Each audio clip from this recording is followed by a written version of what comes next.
गद्य साहित्य के इतिहास में जो तीसरा क्रम है वह रीतिकाल का आता है। रीतिकाल को हम श्रृंगार काल या अलंकृत काल के नाम से भी जानते हैं। इसकी समय सीमा सन 1643 ईस्वी से 1843 ईस्वी के बीच रही। इस समय इसमें रीति से इसलिए कारण कहा गया क्योंकि इस काल की जो रचनाएं थी वह विशेष रीतियों से जुड़कर बनी हुई थी।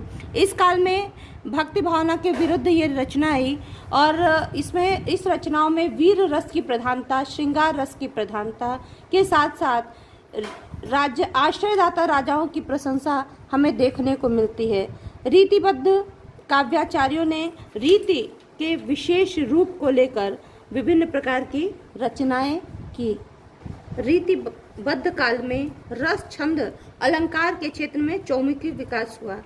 इसके में पहले कवि हैं केशवदास। इनकी कवि प्रिया और रसिक प्रिया अलंकारों की दृष्टि से अत्यंत श्रेष्ठ मानी जाती है। फिर दूसरा है कवि भूषण, जिनकी जो रचना है वह वीर रस से युक्त रचना मानी जाती है। इसमें पहला है शिवराज भूषण और शिवा बावनी।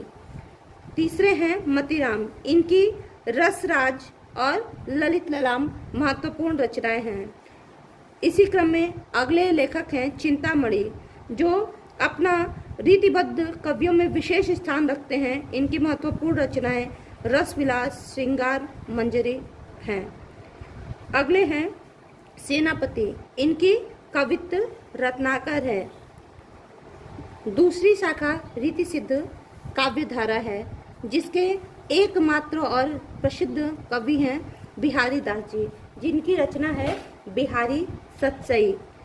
इन्होंने इसमें दोहा का प्रयोग किया था और इसी कारण से इनका काव्य जो है वह गागर में सागर भरने जैसे के लिए प्रसिद्ध है।